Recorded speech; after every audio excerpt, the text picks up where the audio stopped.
Bab 590. Suara tembakan senapan bergema di telinga semua orang. Detik berikutnya, mereka semua melihat sebuah pemandangan mengerikan. Fawaz mati begitu saja. Dia terbunuh dengan satu tembakan. Para ketua lainnya sontak memandang Wira dengan ngeri. Mereka tahu bahwa istana memiliki senapan, tetapi ukurannya besar dan berat. Tak disangka, benda kecil di tangan Wira ini juga sebuah senapan. Oke, penjahatnya sudah disingkirkan, desa Angindra aman. Selamat ya, kalian akan menjadi orang kaya, ujar Wira. Wira menyimpan senapannya dan tersenyum tipis sambil memandang orang-orang yang masih tercengang itu. Keesokan paginya, Haidar dan kedua ketua lainnya melambaikan tangan dengan penuh hormat di gerbang desa Angindra. Tuan Wahyudi, hati-hati di jalan. Wira tersenyum tipis dan membalas lambaian tangan mereka. Dia dan Danu pun menuruni gunung dengan menunggangi kuda. Tuan Wahyudi ini nggak cuma pintar, tapi juga sangat berani. Hanya dengan ditemani satu orang, dia berani naik ke Gunung Bandit. Dia juga menyelesaikan krisis di desa Angindra dengan begitu mudah, ujar Haidar kagum. Barok yang berpendapat sama pun berkata, pantas saja Ngarai Naga Biru mau bekerja sama dengannya. Tapi, Fawaz dan Abdar sudah mati. Gimana kalau Fazana tahu? Jejak kekhawatiran melintas di mata Barok. Nggak masalah, Fazana nggak akan berani muncul. Kalaupun dia berani, apa yang harus kita takuti saat istana mendukung kita? Balas Haidar sambil tersenyum tipis. Kembalinya Wira mengejutkan Pramana dan yang lainnya. Mereka semua bertanya-tanya apa yang telah terjadi, bagaimana Wira dan Danu bisa turun gunung tanpa terluka sedikit pun. Terlebih lagi Mandra, dia tampak tidak bisa percaya. Bagaimanapun, dia mengenal para penghuni desa Angindra sebagai orang-orang yang kejam, berani, dan licik. Jika bukan begitu, mereka tidak akan menjadi kelompok bandit terbesar di kota pusat pemerintahan Roino. Wira hanya tersenyum tipis, membiarkan Danu yang menjelaskan keseluruhan cerita. Alhasil, semua orang tertegun mendengarnya. Alamak, Paman Wira, kamu keren banget sih. Kamu menyingkirkan Fawaz dengan satu tembakan dan langsung menjalin kerjasama dengan desa Angindra, seru Fabrian. Kak Wira, kamu hebat. Timpal yang lain. Mereka semua tersentak kaget dan makin mengagumi Wira. Sekelompok orang itu pun berangkat dan memasuki kota pusat pemerintahan Roino. Tempat ini cukup makmur sehingga Wira bisa langsung memulai bisnisnya. Dengan bantuan orang-orang desa Angindra dan Mandra, usahanya tidak menemui tantangan berarti. Soal prefektur setempat dan yang lainnya, itu lebih mudah diatur. Dengan uang yang dikucurkan Pramana dan Fabrian, segalanya berjalan dengan mulus. Kedepannya, barang-barang dagangan bisa langsung diangkut ke sini melalui Ngarai Naga Biru. Bisa dibilang, kemanapun Wira pergi, dia selalu membuka jalur bisnis yang berpotensi. Setelah meninggalkan kota pusat pemerintahan Roino, Wira dan yang lainnya datang ke kampung Silali. Sama seperti Dusun Darmadi, tempat ini juga terkena dampak perang dan kebanyakan penduduknya hidup dalam kondisi melarat. Kak Wira, kota pusat pemerintahan Roino ini sebenarnya nggak terlalu kaya. Kampung-kampung di sekitarnya bahkan lebih miskin lagi. Istana cuma tahu mengumpulkan pajak, tapi nggak ada yang peduli dengan nasib orang-orang di sini, ujar Mandra sambil menghela napas. Dia menggeleng melihat orang-orang yang terlihat kelaparan itu. Siapapun yang memiliki hati tidak mungkin tega melihatnya. Paman Wira, gimana kalau kita memberi mereka sejumlah uang supaya mereka bisa melewati masa-masa sulit ini? Musim semi akan segera tiba. Setelah cuaca menghangat, lapangan pekerjaan akan terbuka kembali dan ada makanan yang bisa dipanen. Mereka bisa menjalani hari-hari yang lebih baik, saran Fabrian. Bab 591. Begitu mendengar perkataan Fabrian, meskipun Wira adalah orang yang murah hati, dia tetap menggelengkan kepala. Wira menghela napas seraya mengeluh. Mengajarkan seseorang cara memancing akan lebih baik daripada memberi mereka ikan. Untuk benar-benar membantu mereka, memberi uang saja nggak akan cukup. Menurutku, hasil panen mereka bahkan nggak cukup untuk membayar pajak makanan. Saat ini, mereka telah tiba di kampung Silali. Sejumlah besar orang dan kuda mereka tentunya menarik perhatian penduduk kampung Silali. Begitu Tuan Tanah Besar di Kabupaten Tanoko, Bejo Silali, mendengar berita tersebut, dia segera datang untuk menyambut mereka. Aku adalah Tuan Tanah Kampung Silali, Bejo Silali. Kalau boleh tahu, kemana kalian ingin pergi sampai datang jauh-jauh kemari? Tanya Bejo. Melihat bahwa Wira dan yang lainnya memiliki penampilan yang luar biasa, dengan tim pengawal dan bahkan konvoi, dia memiliki sedikit dugaan tentang identitas mereka. Bejo mengira bahwa mereka mungkin adalah pedagang. Hasil pertanian di kampung Silali tidak bagus dan rakyat jelata terus menderita. Bahkan, sebagai seorang Tuan Tanah Besar, Bejo sendiri juga tidak memiliki kehidupan yang baik.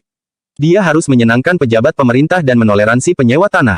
Meskipun Bejo disebut sebagai Tuan Tanah Besar, kenyataannya dia juga menderita. Wira memberi hormat dan berkata, salam kenal, Tuan Bejo. Kami adalah pedagang yang hendak pergi ke Provinsi Jawali dan kebetulan melewati tempat ini. Jadi, kami ingin menginap semalam di sini. Mendengar itu, Bejo buru-buru berkata, karena kalian datang dari jauh, silakan menginap di rumahku.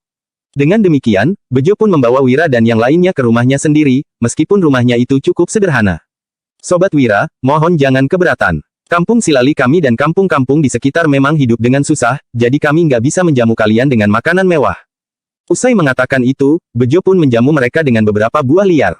Wira menghela napas ketika melihat situasi ini, lalu berkata dengan tegas. Danu, keluarkan beberapa makanan kita dan bagikan kepada penduduk desa di sini. Melihat situasi mereka, Wira sungguh merasa prihatin. Setelah memberikan instruksi kepada Danu, dia pun menoleh ke arah Bejo sembari berkata, Tuan Bejo, bagaimana dengan hasil panen di kampung Silali dan situasi pajaknya? Begitu mendengar pertanyaan Wira, Bejo segera menjawab. Pajaknya relatif normal, tapi kami sering mengalami kekeringan dan banjir, jadi hasil panen tentu saja buruk. Mendengar ini, Wira kurang lebih sudah memahami situasinya. Kemudian, dia melanjutkan. Tuan Bejo, aku punya cara untuk membantumu menghasilkan uang. Apakah kamu bersedia mencobanya? Ketika mendengar itu, Bejo sontak menjadi bersemangat. Dia buru-buru bertanya. Sobat Wira, apakah kamu punya cara? Aku ingin mendengar detailnya. Kemudian, Wira mengeluarkan kertas dan pena. Dia menulis beberapa bahan yang diperlukan dan memberikannya kepada Bejo. Kalian bisa membeli bahan sesuai dengan apa yang tercantum di sini. Aku akan menomboki uangnya dulu. Setelah kalian membuat produk itu, aku akan membelinya dengan harga 100.000 gabak per botol kecil. Bejo sangat terkejut sehingga berseru, 100.000 gabak. Apa ini? Bagaimana mungkin itu bisa dijual dengan harga begitu tinggi? Wira berkata sambil tersenyum. Barang ini akan dijual kepada orang kaya. Kamu hanya perlu mengikuti petunjuk ini. Bejo sangat antusias. Setelah menerima beberapa juta gabak dari Wira, dia dan orang-orangnya segera pergi ke kota pusat pemerintahan Roino untuk membeli bahan-bahan yang diperlukan. Setelah mereka pergi, Fabrian dan Pramana terlihat bingung. Mereka sontak bertanya kepada Wira. Paman Wira, apa yang sebenarnya kamu suruh dia lakukan? Benda apa yang bisa dijual dengan harga 100.000 gabak per botol kecil? Wira tidak ingin menyembunyikan apapun, sehingga menjawab sambil tersenyum. Minyak wangi, apa itu? Keduanya saling menatap dengan ekspresi kebingungan. Wira pun menjelaskan, ini adalah produk kecantikan yang digunakan oleh wanita. Ini jauh lebih baik daripada bedak dan lipstik biasa. Dengan menyemprotkannya di tubuh, itu akan memberikan aroma yang menyenangkan sepanjang hari sehingga cocok untuk berbagai acara. Selain itu, parfum juga memiliki masa simpan yang lama dan penggunaannya sangat efisien. Satu botol kecil bisa digunakan selama setahun, timpal Wira. Setelah mendengar penjelasan itu, Fabrian dan Pramana sama-sama tercengang. Kemudian, Wira kembali berkata. Baiklah, kalian nggak perlu banyak bertanya. Setelah itu, dia hanya duduk diam dan menunggu. Tidak lama kemudian, Bejo telah kembali dengan bahan-bahan mentah. Bab 592. Ketika Bejo kembali, dia membawa beberapa gerobak penuh dengan bunga segar. Bau harumnya sudah tercium dari jarak jauh. Paman Wira, apakah kamu menyuruhnya mengumpulkan begitu banyak bunga, hanya untuk membuat minyak wangi? Fabrian dan Pramana sama-sama bingung, sementara Wira tidak menjelaskan apapun lagi. Dia bermaksud untuk mengekstrak cairan wangi dari bunga-bunga tersebut, lalu mengolahnya menjadi minyak wangi. Setelah diencerkan, itu bisa digunakan sebagai bahan dasar untuk membuat parfum. Saat ini, wewangian hanya ada dalam bentuk kantong wewangian. Namun, setelah beberapa waktu, penggunanya harus mengkhawatirkan tentang pertumbuhan jamur. Apalagi, aromanya juga tidak bertahan lama sehingga itu hanya akan menyia-nyiakan banyak bahan baku. Minyak wangi buatannya sendiri pasti mampu menarik perhatian wanita-wanita kaya. Sebenarnya, Wira telah lama ingin membuat parfum, tetapi satu demi satu masalah terus menimpanya. Itu sebabnya, dia tidak pernah memiliki waktu untuk melakukannya. Namun, ketika tiba di kota pusat pemerintahan Roino kali ini dan melihat keadaan rakyat miskin di sini, Wira pun merenungkan kembali ide tersebut. Usai itu, Wira memerintahkan Bejo untuk mengeluarkan bunga-bunga tersebut dari kereta dan membuang batangnya. Setelah kelopak bunga dipisahkan, mereka mulai menyiapkan beberapa panci besar. Kemudian, Wira memerintahkan mereka untuk mulai merebusnya. Setelah kelopak-kelopak bunga itu direbus, cairan di dalamnya akan larut dalam air, lalu cairan tersebut akan disaring. Saat Bejo dan yang lainnya melihat begitu banyak kelopak bunga dimasukkan ke dalam panci untuk dimasak, mereka merasa sangat disayangkan. Apakah ini benar-benar akan berhasil? Tanya Bejo yang merasa sangat tidak tega. Mengingat kesulitan mereka dalam memenuhi kebutuhan makan sehari-hari, dia merasa sakit hati ketika melihat bunga-bunga ini dibuang begitu saja. Fabrian dan Pramana tahu bahwa Wira selalu bisa menciptakan hal-hal yang luar biasa, tetapi mereka tetap penasaran. Paman Wira, setelah kelopak-kelopak bunga ini dimasak, apakah kita bisa menyimpannya daripada membuangnya begitu saja? Mungkin kita bisa mengeringkannya dan membuat kantong wewangian, kata Fabrian. Pramana yang setuju dengan pendapat Fabrian pun berkata, Iya, Paman Wira, meskipun panci ini sangat harum, aku merasa ini adalah pemborosan. Kedua orang tersebut tidak bisa menyembunyikan rasa penasaran mereka dan bertanya lebih lanjut. Wira tersenyum dan memberikan penjelasan. Setelah kelopak-kelopak bunga ini dimasak, itu akan merusak struktur internal mereka. Apa kalian tahu kenapa bunga-bunga ini berbau harum? Meskipun terdengar sederhana, pertanyaan ini benar-benar menantang mereka. Semua orang tahu bahwa bunga berbau harum, tetapi alasan bunga berbau harum, mereka sebenarnya tidak pernah menyelidikinya secara mendalam. Paman Wira, tolong katakan saja pada kami, mohon Fabrian dan Pramana yang sangat penasaran. Wira akhirnya mengambil sehelai kelopak bunga dan mulai menjelaskan. Kalian masih ingat dengan mikroskop, kan? Kedua orang itu mengangguk.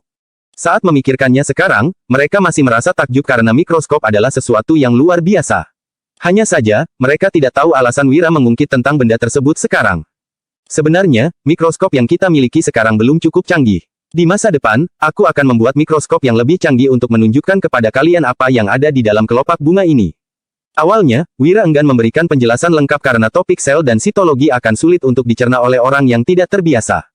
Namun, Fabrian dan Pramana sangat tertarik dan terus memaksa dia untuk menjelaskannya. Segala sesuatu terdiri dari sel-sel kecil, termasuk tubuh manusia. Misalnya, otot, darah, tulang, jika itu diuraikan, semuanya terbuat dari sel-sel kecil yang terhubung satu sama lain, jelas Wira sembari membuat lingkaran besar di tanah dengan jarinya. Sementara itu, sel-sel ini bisa dibagi menjadi dua jenis utama, yaitu sel otot dan sel tanaman. Kedua jenis sel ini memiliki struktur internal yang berbeda, timpal Wira. Hari ini, aku akan menjelaskan struktur sel dalam kelopak bunga kepada kalian. Kelopak bunga juga terdiri dari sel-sel. Alasan mereka berbau harum adalah karena di dalam sel-sel itu, terdapat organel yang disebut vakuola. Kalian bisa membayangkan itu sebagai tangki air yang diisi dengan cairan. Alasan bunga bisa berbau harum adalah karena mengandung cairan wangi di dalamnya. Wira tidak ingin menjelaskan terlalu mendalam. Bagaimanapun, jika dia benar-benar mengkaji komponen sel dalam secara detail dan mencari tahu tentang asal-usul aroma ini, itu akan melibatkan penjelasan yang sangat ilmiah, termasuk konsep DNA yang mungkin sulit dimengerti oleh mereka. Bab 593. Aku memasak mereka untuk merusak struktur mereka dan membuat vakuola pecah. Dengan begitu, cairan wangi mereka akan mengalir keluar. Setelah melalui proses perebusan dan distilasi, kita bisa mendapatkan apa yang aku sebut sebagai minyak wangi, jelas Wira. Setelah mendengarkan penjelasan Wira, meskipun memahami maksudnya, Fabrian dan Pramana tetap tercengang. Wah, ternyata kita semua terbuat dari sel-sel. Selain itu, vakuola benar-benar luar biasa. Wira menjelaskan sembari menggambar di tanah. Hal ini membuat kedua orang itu sangat kagum. Sementara itu, Bejo sama sekali tidak dapat memahami perkataan Wira. Dia tidak mengerti istilah-istilah seperti sel, distilasi, ataupun vakuola. Apa yang dia tahu sekarang hanyalah ada banyak bunga yang telah dimasak. Bejo merasa itu sangat disayangkan. Sekarang, kelopak-kelopak bunga ini nggak memiliki kegunaan lagi dan cairan wanginya sudah diekstrak. Kita hanya perlu menunggu beberapa saat hingga proses distilasi selesai, jelas Wira. Dia telah menyiapkan beberapa pipa besar di atas panci dan sebuah wadah di bawahnya untuk menampung cairan wangi. Kak Wira, ini akan menghasilkan banyak uang. Dengan banyaknya air seperti ini, kita bisa mendapatkan puluhan juta gabak. Kata Fabrian dengan sangat antusias. Sebab, aroma yang muncul sekarang sangat kuat, bahkan lebih kuat dari bunga segar barusan. Wira membantah dengan berkata, bagaimana mungkin, panci besar ini mungkin hanya akan menghasilkan beberapa botol kecil saja. Perkataan Wira lagi-lagi membuat mereka terkejut. Beberapa botol, sesedikit itu? Tanya Fabrian. Wira hanya tersenyum tanpa banyak menjelaskan. Beberapa jam kemudian, setelah air di dalam panci-panci besar itu menguap, mereka hanya mendapatkan 2 wadah cairan wangi. Ini terlalu sedikit, keluh Bejo yang hampir menangis. Bunga-bunga ini telah menghabiskan jutaan gabak. Akan tetapi, cairan di kedua ember ini tak akan mungkin bisa dijual dengan harga jutaan gabak. Kemudian, Wira meminta Bejo untuk mengeluarkan botol kecil yang baru saja dibeli. Setelah menuangkan beberapa tetes cairan wangi ke dalamnya, Wira kembali berkata, setelah menuangkan 2 atau 3 tetes cairan wangi ke dalam botol kecil ini, isilah dengan air. 1 botol kecil ini bisa dijual dengan harga 100.000 gabak. Wira mengisi botol kecil itu dengan cairan wangi sebagai contoh. Isinya tidak banyak, mungkin hanya sekitar 60 ml. 100.000 gabak. Paman Wira, apakah maksudmu setelah menambahkan beberapa tetes cairan wangi dan air ke dalam botol, itu bisa dijual seharga 100.000 gabak? Tanya Fabrian. Mereka benar-benar terkejut. Setelah dihitung-hitung, mereka dapat menghasilkan ratusan botol dari 2 ember besar yang mereka punya sekarang. Itu artinya, mereka bisa menghasilkan 10 juta gabak. Wira berkata sambil tersenyum. 100.000 gabak adalah harga beli dariku. Kalau harga penjualan, itu tergantung kepada siapa kamu menjualnya. Kak Bejo, sekarang kamu bisa segera menyiapkan kereta untuk mengangkutnya. Setelah mengurangi biaya bahan baku, aku akan membayarmu 8 juta gabak, kata Wira sembari langsung memberikan 8 juta gabak kepada Bejo. Hal ini sungguh membuat Bejo kaget. Mereka hanya menghabiskan sekitar lebih dari 1 juta gabak untuk bunga-bunga ini dan bahan lainnya, tetapi dengan memasak dan mengolahnya, sekarang mereka bisa mendapatkan 8 juta gabak. Ini adalah keuntungan yang sangat besar. Bejo hampir tidak bisa memercayainya. Wira lagi-lagi memberi peringatan. Kamu sudah melihat proses pembuatannya, tapi jangan pernah menyebarkannya ke orang lain, ya. Setelah itu, Bejo baru tersadar kembali dan buru-buru mengangguk sembari berkata. Jangan khawatir, Sobat Wira. Aku nggak akan pernah memberitahu hal ini kepada siapapun. Bab 594. Setelah tinggal sehari di sini, Wira pun melanjutkan perjalanannya bersama rombongan. Jarak antara kota pusat pemerintahan Roino dan Provinsi Jawali tidak begitu jauh. Wira dan rombongannya segera memasuki Provinsi Jawali dengan gagah. Namun, tak lama setelah mereka memasuki provinsi, seseorang telah mendapatkan kabar tentangnya.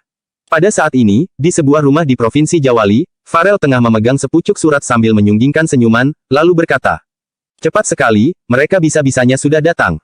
"Apakah dia benar-benar datang?" tanya seorang gadis berpakaian ungu di sebelahnya dengan terkejut.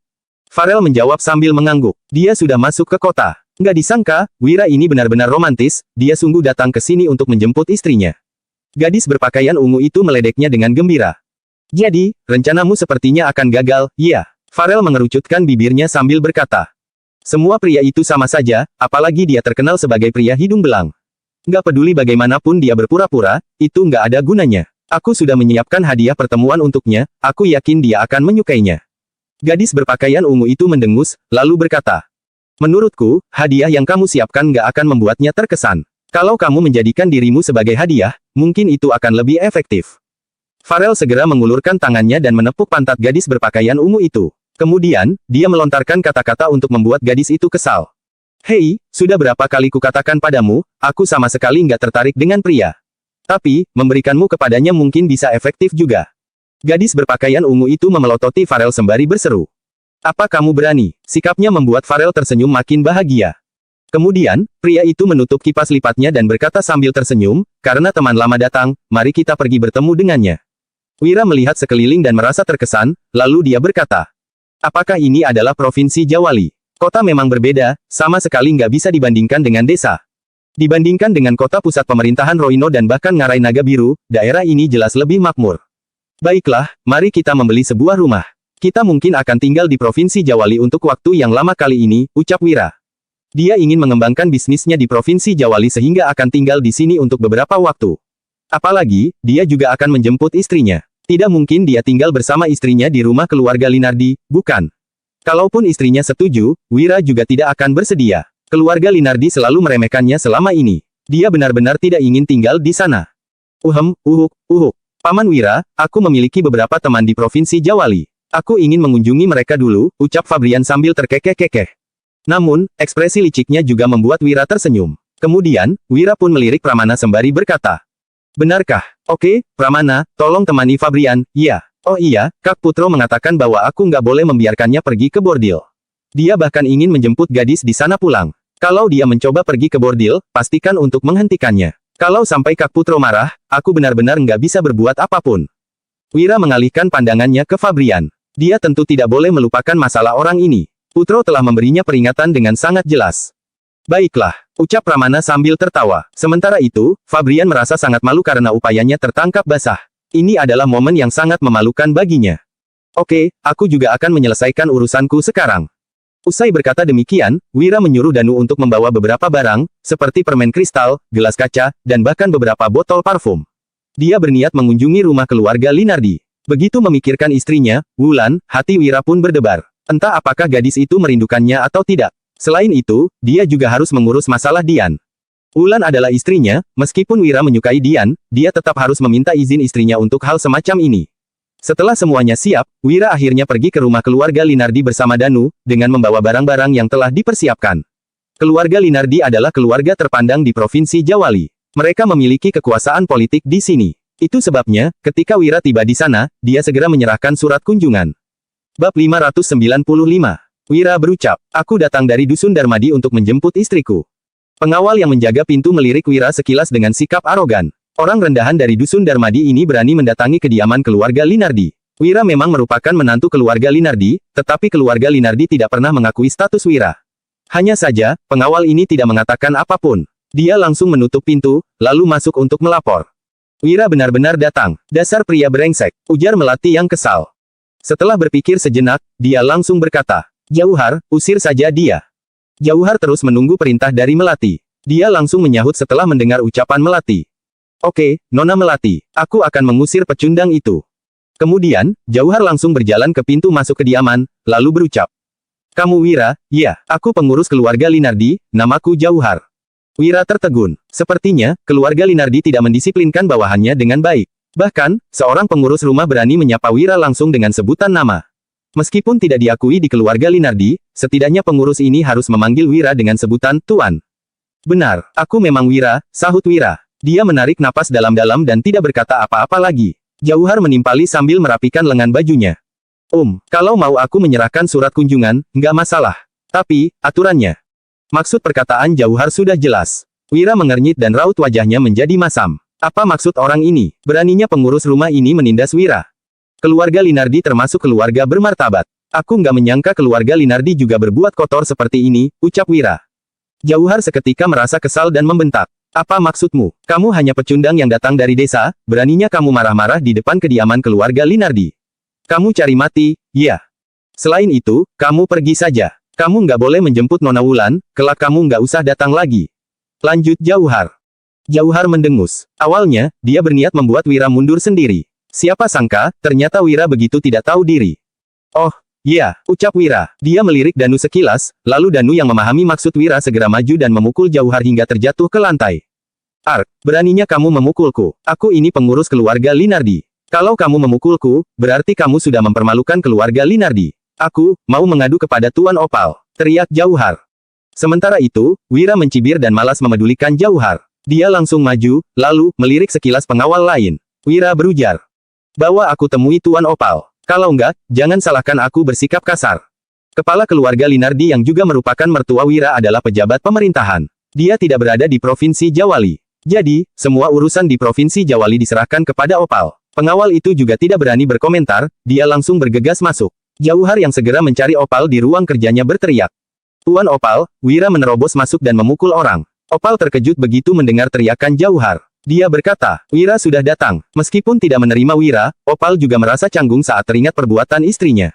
Bagaimanapun, mereka salah karena telah menulis surat palsu. Saat ini, Melati keluar dari kamar dan berseru. Beraninya pecundang ini datang. Kebetulan, kita bisa memanfaatkan kesempatan ini untuk berbincang dengannya. Bab 596. Opal mengernyit. Begitu mendengar perkataan Melati, Opal juga tidak tahu apa yang harus diperbuatnya. Namun, dia mengkhawatirkan masa depan keluarga Linardi. Jika berhubungan dengan Wira, keluarga mereka pasti akan celaka. Saat memikirkan hal ini, Opal langsung membuat keputusan dan membuka pintu ruang kerjanya. Kebetulan, dia melihat Wira dan Danu berjalan masuk. Di depan mereka, ada pengawal dan Jauhar yang tampak panik. Wira, kamu lancang sekali, tegur Opal. Dia yang awalnya sedikit merasa bersalah makin marah setelah melihat situasi ini. Wira hanya menantu keluarga Linardi. Bahkan, status Wira tidak diakui. Namun, Wira malah berani datang dan membuat keributan di kediaman keluarga Linardi. Apa dia tidak menghormati keluarga Linardi? Wira melihat Opal, lalu mendengus dan menyahut. Lancang, Kak Opal, menurutku, kalian lebih lancang. Opal yang berang berujar, apa maksudmu? Wira juga merasa kesal, dia langsung menimpali. Keluarga Linardi sangat bermartabat. Ayah mertua juga seorang pejabat pemerintahan. Tapi, aku nggak menyangka pengurus rumah kalian begitu lancang. Wira melanjutkan, aku juga menantu keluarga Linardi. Sekalipun nggak diakui, setidaknya kalian tetap bersikap hormat karena aku datang berkunjung dengan membawa hadiah. Tapi, seorang pengurus rumah dari keluarga kalian malah mengusirku. Apa ini etika keluarga Linardi dalam menyambut tamu? Begitu Wira selesai bicara, ekspresi Jauhar dan Opal berubah drastis. Opal bertanya, apa benar begitu? Meskipun meremehkan Wira, Opal adalah orang terpelajar. Apabila masalah ini tersebar, keluarga Linardi akan menjadi bahan tertawaan semua orang. Jauhar ragu-ragu dan tidak tahu harus bagaimana menjawab. Kemudian, Melati maju dan berseru. Kalaupun pengurus kami menyinggungmu, kamu harus melihat dulu siapa majikannya sebelum memukul orang. Kalau kamu memukulnya, berarti kamu nggak menghormati kami. Selain itu, ini kediaman keluarga Linardi dan ayah itu pejabat pemerintahan, beraninya kamu menerobos masuk. Wira, kami nggak menyambut kedatanganmu. Cepat pergi, kalau enggak, kami terpaksa melapor kepada pejabat untuk mengusirmu. Lanjut Melati. Mendengar ucapan Melati, Wira tertawa dan menjelaskan. Memukulnya sudah termasuk hukuman ringan. Dia itu penjaga pintu kediaman keluarga Linardi. Hari ini, aku cukup berbaik hati membantu kalian mendisiplinkan bawahan ini. Dengan begitu, dia baru tahu caranya menghormati orang lain. Nggak masalah kalau dia meremehkanku, tapi aku datang jauh-jauh untuk bertamu. Apalagi, aku suaminya Wulan. Kalau dia menghinaku, berarti dia juga menghina istriku. Jadi, apa aku salah memberi pelajaran kepada bawahan seperti ini? Lanjut Wira. Wira tahu semua ini hanya alasan. Anggota keluarga Linardi memang tidak menghormati Wira sedikit pun. Wira sudah bisa menebak penyebabnya secara garis besar, mungkin karena masalah Yuda dan Raja. Di dalam laporan pemerintahan, tertulis bahwa Raja tidak akan mempekerjakan Wira selamanya. Bahkan, Raja juga mengatakan bahwa Wira mengincar kontribusi setelah mengalahkan bangsa Agrel. Wira tidak peduli dengan sikap keluarga Linardi. Dia sendiri tidak memiliki kesan yang baik kepada keluarga Linardi. Kamu, memang pandai berdebat. Jelas-jelas, kamu yang meremehkan keluarga Linardi. Tapi, kamu malah banyak alasan. Sebenarnya, apa tujuanmu datang ke sini hari ini? Ucap Melati. Melati tidak ingin bertele-tele lagi. Opal yang berada di samping menarik napas dalam-dalam dan memandang Wira. Wira langsung memberitahukan tujuannya tanpa basa-basi lagi. Aku datang menjemput istriku. Opal sudah menebak tujuan Wira sejak awal. Dia merasa ragu, bagaimana ini? Apa dirinya harus melarang Wira membawa pergi Wulan? Walaupun berpikiran seperti ini, Opal tetap berkata, "Jangan harap kamu bisa menjemput Wulan. Adikku akan menikah dengan orang lain. Nanti, aku akan mengutus orang untuk mengantarkan surat perceraian kepadamu." Melati tertawa sinis. Sementara itu, Wira menyipitkan matanya. Sebelum datang, dia sudah menerima surat. Wira yakin Wulan tidak akan berbuat seperti ini. Dulu, Wulan bahkan tidak meninggalkan Wira, padahal Wira tidak memperlakukan Wulan dengan baik. Jadi, mana mungkin sekarang Wulan mau menikah dengan orang lain? Pasti ada yang tidak beres. Bab 597. Wira berujar, bercerai atau enggak, itu urusanku dengan Wulan. Aku mau bertemu Wulan. Jika Wira bertemu istrinya, semua masalah bisa diselesaikan. Tidak ada gunanya banyak bicara. Atas dasar apa kamu bertemu Wulan? Kamu berhak bertemu dengannya. Wulan akan dinikahkan dengan anak gubernur. Kelak, kamu dan Wulan nggak akan bertemu lagi, ucap Melati dengan sinis. Wira tahu keluarga Linardi berniat menahan Wulan secara paksa. Wira diam-diam mencibir dan tidak berkomentar lagi. Wira berkata, kalau keluarga Linardi nggak menyambutku, aku juga nggak akan memaksa lagi. Selesai bicara, Wira langsung pergi. Ini adalah keluarga istrinya, jadi Wira tidak ingin bersikap keterlaluan. Kalau mereka adalah orang lain, Wira pasti tidak akan melepaskan mereka begitu saja. Selain itu, Wira juga percaya istrinya tidak akan meninggalkan dirinya apapun yang terjadi. Kalau dia datang lagi, jangan singgung dia. Bilang saja keluarga Linardi nggak menyambutnya, pesan Melati. Dia menggandeng Opal yang gelisah masuk ke ruang kerja. Apa kita sudah membuat keputusan yang benar? Tanya Opal yang khawatir. Dia memang meremehkan Wira, tetapi hatinya juga tergerak saat melihat Wira datang jauh-jauh untuk mencari Wulan. Namun, saat mempertimbangkan masa depan keluarga Linardi, Opal menjadi bimbang.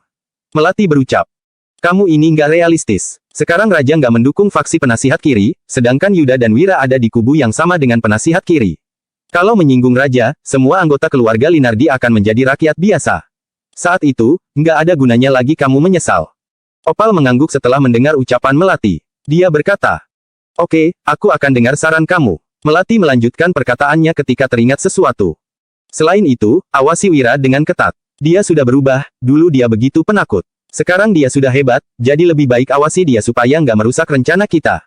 Opal mengiyakannya dan tidak berbicara lagi. Setelah meninggalkan kediaman keluarga Linardi, Danu berujar dengan marah. Kak Wira, keluarga Linardi jelas-jelas nggak mengizinkan Kak Wulan bertemu denganmu. Mereka pasti punya rencana lain. Bahkan, aku rasa mereka memaksa Kak Wulan menikah dengan anak gubernur. Belakangan ini, Danu selalu mengikuti Wira. Jadi, dia menjadi makin pintar sehingga bisa langsung membaca situasinya. Tentu saja, Wira juga tahu mengenai hal ini. Namun, sekarang dia tidak berdaya karena tidak bisa bersikap keterlaluan dalam masalah ini. Masalah ini harus direncanakan lagi, yang penting aku bisa bertemu Wulan, kata Wira. Wira mempertimbangkannya sesaat, lalu berbisik kepada Danu. Begini, Danu langsung tersenyum begitu mendengar rencana Wira. Dia menyahut, aku paham, Kak Wira. Kemudian, Danu pun pergi bersiap-siap, sedangkan Wira kembali ke tempat tinggalnya. Begitu pulang, Mandra langsung melapor. Kak Wira, ada pria dan wanita yang datang. Mereka bilang mereka temanmu, sekarang mereka ada di ruang tamu. Wira tertegun sejenak, temannya. Dia tidak mempunyai banyak teman di Provinsi Jawali. Jangan-jangan. Wira kira-kira sudah bisa menebak identitas kedua orang itu. Dia berjalan ke ruang tamu, lalu tersenyum saat melihat pria berpakaian putih dan wanita cantik berpakaian ungu itu. Wira berujar, ternyata Tuan Farel datang. Akhirnya, kita berjumpa lagi. Bab 598. Wira mengamati Farel dengan saksama. Kalau bukan karena Yuda mengatakan bahwa Farel adalah seorang wanita, Wira juga tidak akan menyadarinya. Teknik mengubah wajah Farel memang agak sederhana, tetapi harus diakui bahwa hasilnya sangat sempurna. Satu-satunya yang mencurigakan hanya Kulitnya sangat putih dan mulus, hanya karakteristik ini yang membuatnya tidak terlihat seperti seorang pria. Pantas saja, Yuda bisa membiarkan gadis berpakaian ungu yang disukainya bersama dengan Farel. Yuda bahkan tidak marah. Wira sudah bisa menebaknya. Namun, dia benar-benar tidak memahami pemikiran mereka. Wira yang merasa tidak berdaya mendesah. Kemudian, dia pun memberi hormat kepada Farel. Tuan Wahyudi, aku datang sendiri tanpa diundang, kamu nggak marah, kan? Kata Farel. Dia menutup kipas di tangannya, lalu memberi hormat kepada Wira. Sikap Farel terlihat sangat sopan. Mana mungkin aku marah? Kita ini teman, sahut Wira sembari melambaikan tangan. Dia sama sekali tidak peduli. Terakhir kali, Farel dan gadis berpakaian ungu tiba-tiba datang untuk merekrut Wira. Kali ini, Wira datang ke Provinsi Jawali, jadi Farel pasti akan muncul. Wira sudah bisa menebaknya. Kalau kita memang berteman, seharusnya nggak keterlaluan kalau aku bicara jujur, kan? Tanya Farel sambil tersenyum. Sikapnya memang terlihat tulus. Wira menjawab, tentu saja, terakhir kali, obrolan kita cukup menyenangkan. Dia tidak lupa bahwa Farel pernah berniat merekrutnya. Farel bahkan menganalisis situasi pemerintahan. Sekarang, situasinya memang mirip dengan analisis Farel. Saat ini, Raja selalu memperhitungkan keuntungan dan kerugian, dia sama sekali tidak bersungguh-sungguh dalam memerintah negara ini. Raja mengira hanya dengan mengandalkan kekuasaannya dia bisa memakmurkan negara. Namun, dia malah kehilangan kepercayaan orang sehingga situasi pemerintahan menjadi kacau. Selain itu, masalah pertengkaran Yuda dan Raja membuat faksi penasihat kiri terpengaruh lagi. Wira yang sama sekali tidak berhubungan dengan penasihat kiri pun dianggap sebagai musuh oleh faksi penasihat kanan. Jadi, kondisi Wira sangat berbahaya. Beberapa hari yang lalu, Raja sudah memberikan jawaban dalam dekretnya. Kali ini, sebenarnya Wira agak terkejut dengan kedatangan Farel. Dia mengabaikan tekanan dari pemerintahan dan ingin merekrut Wira. Pada saat yang sama, Wira benar-benar kaget dengan ambisi keluarga Barus yang ingin melakukan hal besar. Namun, Wira tidak mempunyai cita-cita sebesar itu. Dia hanya ingin menjadi orang kaya yang hidup bebas. Tuan Wira, dekret Raja saat ini benar-benar nggak masuk akal. Dia nggak menghargai bakat Tuan, aku juga ikut merasa sedih, kata Farel. Dia sudah menunjukkan sikapnya. Ketika meninggalkan dusun Darmadi terakhir kali, Farel memberitahu gadis berpakaian ungu bahwa dia sedang menunggu dua kesempatan. Kesempatan pertama adalah menunggu Wira menyelesaikan masalah istrinya. Dengan demikian, Farel punya 50% kesempatan untuk merekrut Wira. Kesempatan kedua adalah pemerintahan sudah sangat kecewa dengan Wira sehingga tidak akan mempekerjakan Wira selamanya. Kesempatan ini juga membuat Farel yakin dia punya 50% kemungkinan untuk merekrut Wira. Jadi, sekarang Farel yakin dirinya bisa mengendalikan Wira dan merekrutnya ke keluarga Barus. Wira hanya mengetahui poin kedua dan tidak mengetahui pemikiran Farel yang pertama. Hanya saja, setelah mendengar ucapan Farel, Wira tersenyum dan berujar. Nggak masalah, aku hanya ingin hidup santai dan nggak ingin mengejar keuntungan. Aku cuma ingin menjalankan kehidupanku dengan tenang. Farel tersenyum begitu mendengar ucapan Wira. Dia sama sekali tidak mempercayai Wira. Mana mungkin orang yang sangat berbakat seperti ini hanya ingin menjadi rakyat biasa. Farel sangat memahami orang-orang hebat seperti ini. Mereka memiliki keinginan untuk menguasai dunia. Wira mengatakan bahwa dia tidak ingin mengejar keuntungan, tetapi Farel menganggap Wira sedang bercanda. Farel berniat untuk merekrut Wira. Sesudah mempertimbangkannya sejenak, Farel baru berkata, aku salut dengan pemikiranmu. Hari ini, aku datang bukan untuk urusan lain. Sebagai tuan rumah, aku hanya mau menyambut kedatanganmu. Semoga, kamu nggak menolaknya. Bab 599. Wira tersenyum sejenak. Dia sama sekali tidak menolak ajakan Farel karena merasa agak segan. Apalagi, Wira ingin memperluas bisnisnya ke Provinsi Jawali. Dengan bantuan keluarga Barus, Wira akan merasa jauh lebih leluasa untuk mencapai tujuannya. Ada 3 tempat terbaik di Provinsi Jawali, yaitu Restoran Karunia, Rumah Bordil Vion, dan Danau Jawali. Malam ini, aku akan mengadakan pesta di Danau Jawali. Aku sudah mengundang koki dari Restoran Karunia dan penyanyi dari Rumah Bordil Vion untuk menemani kita. Kita akan mengobrol dan minum bersama sambil menikmati pemandangan danau. Bagaimana menurutmu? Tanya Farel. Sebelum datang ke Provinsi Jawali, Wira telah mengetahui 3 tempat ini. Setiap orang yang datang ke 3 tempat ini akan merasa betah dan tidak ingin pulang. Hidangan dari Restoran Karunia, penyanyi dari Rumah Bordil Vion, dan pemandangan Danau Jawali adalah kombinasi yang tidak ada tandingannya di dunia. Saat ini, Farel telah menyatukan ketiga tempat ini. Wira tentu saja merasa segan untuk menolaknya. Dia menjawab, terima kasih sudah mengundangku. Mendengar ini, Farel tersenyum tipis sembari berkata, kalau begitu, malam ini aku akan mengirim seseorang untuk menjemputmu. Setelah itu, dia langsung mengajak gadis bergaun ungu pergi. Malam ini akan ada pertunjukan yang bagus, ucap Farel sambil tersenyum. Sesudah naik kereta, dia melirik seorang pemuda misterius yang berdiri di gang yang ada di belakangnya. Dia tersenyum sembari menambahkan, sebarkan kabar tentang pesta malam ini pada keluarga Linardi. Setelah mendengar perintah ini, pemuda itu bergegas pergi. Ketika kereta melaju, gadis bergaun ungu mengernyit sambil bertanya. Siapa kamu? Aku hanya membantu Wira mengatasi sebuah masalah saja, jawab Farel sambil tersenyum tipis. Gadis bergaun ungu mendengus, lalu bertanya lagi. Masalah? Kenapa aku nggak tahu kalau Wira akan menjemput istrinya? Kamu nggak mungkin berpikir kalau dia mendambakan wanita cantik, kan? Farel tersenyum sembari menggelengkan kepalanya, lalu menimpali. Bukan begitu, kuakui Wira memang pria yang mendambakan wanita cantik dan pria yang setia. Tapi, yang dia inginkan adalah reputasi. Aku hanya membantunya mengakhiri pernikahannya. Bukankah ini bagus?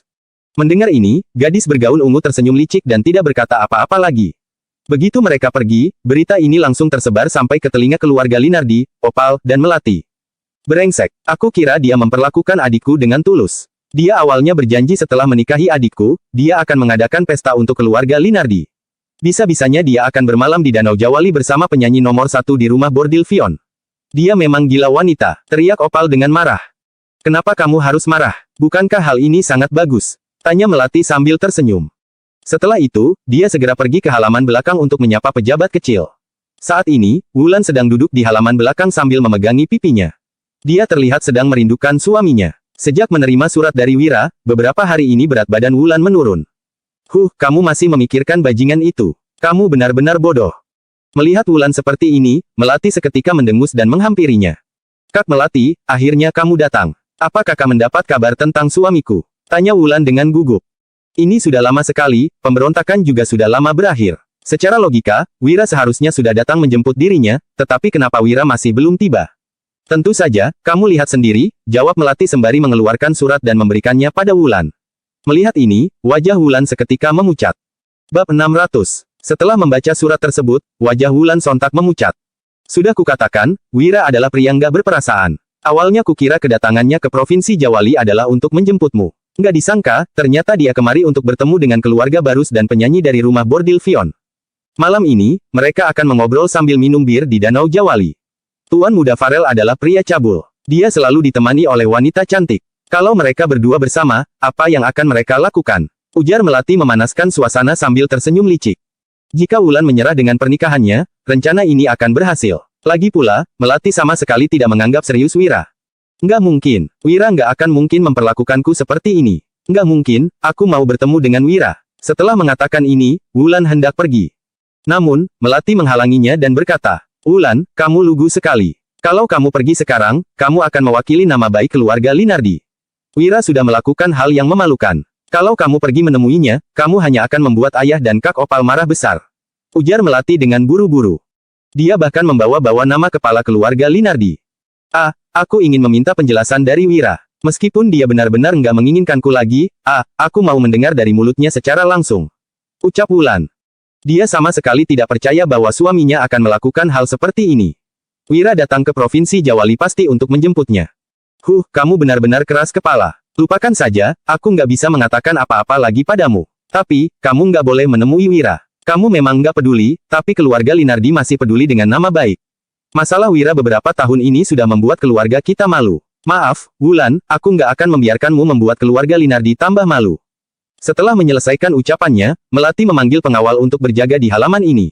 Wulan putus asa. Dalam hatinya, dia percaya pada Wira, tetapi sekarang dia tidak bisa berbuat apa-apa. Dia hanya bisa duduk sambil menangis karena merasa sangat sedih. Di sisi lain, Danu telah kembali. Kak Wira, aku sudah melakukan semua yang kamu minta. Jadi, apa kamu sudah bisa menjemput Kak Wulan? Tanya Danu dengan penasaran. Mendengar ini, Wira tersenyum sambil menjawab. Jangan khawatir, keluarga Linardi pasti akan mengizinkanku menjemput Wulan. Wira sangat yakin bahwa Wulan tidak akan mengkhianati dirinya. Ini pasti rencana keluarga Linardi untuk menikahkan Wulan kepada putra gubernur. Apa mereka benar-benar mengira Wira tidak tahu? Jika bukan seperti itu, kenapa mereka tidak mengizinkan Wira masuk ke kediaman keluarga Linardi untuk bertemu dengan Wulan? Keluarga Linardi mengatakan bahwa Wulan tidak ingin menemui dirinya, jelas sekali ini hanya akal-akalan mereka. Wira tidak akan memusingkan masalah ini jika dia tidak menyadari kelicikan keluarga Linardi. Pada malam hari, kusir kereta Farel sudah tiba. Wira naik ke kereta sambil memegang senapan. Melihat ini, Fabrian dan Pramana merasa agak khawatir. Bagaimanapun juga, ini adalah Provinsi Jawali. Sementara itu, Wira diundang secara langsung oleh keluarga Barus. Tidak ada yang tahu mereka sebenarnya adalah orang baik atau orang jahat. Pertunjukan akan segera dimulai. Kalau ingatanku nggak salah, penyanyi nomor 1 adalah Dewina. Farel benar-benar menghabiskan banyak uang demi Wira. Mendengar ini, Fabrian memegang dagunya dengan terkejut. Sementara itu, Pramana hanya mengernyit dan tidak mengatakan apapun. Beberapa saat kemudian, mobil tiba di tepi Danau Jawali. Meskipun sudah malam, lampu di sini sangat terang. Ada banyak orang yang berlalu lalang sehingga terlihat ramai. Tuan Wahyudi, silakan, kata Farel menyambut kedatangan Wira.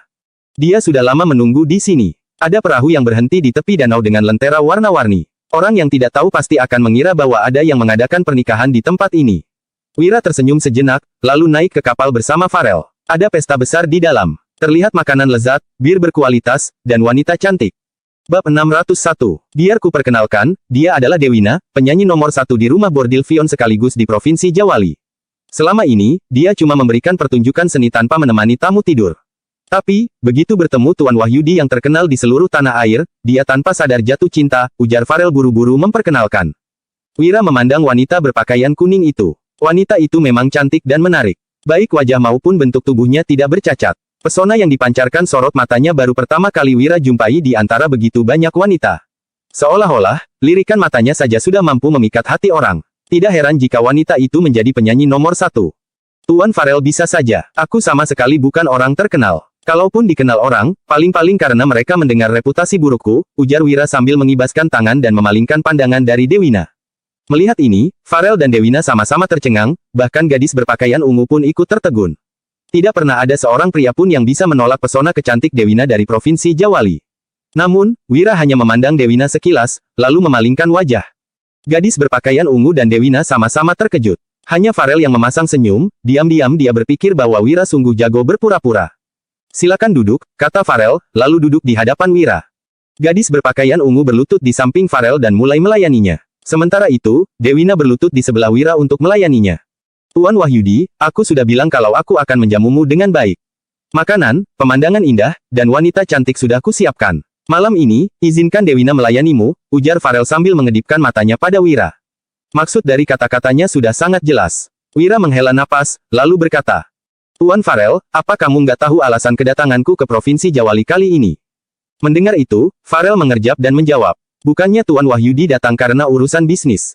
Ini cuma alasan kedua. Alasan utamaku datang ke sini adalah untuk menjemput istriku, jelas Wira sambil tersenyum. Farel tidak menyangka Wira masih akan mempertahankan aktingnya dengan menyebut soal sang istri. Namun, Farel tidak peduli, dia kembali tersenyum dan berkata, itu bukan masalah, orang sehebat Tuan Wahyudi wajar saja memiliki beberapa istri.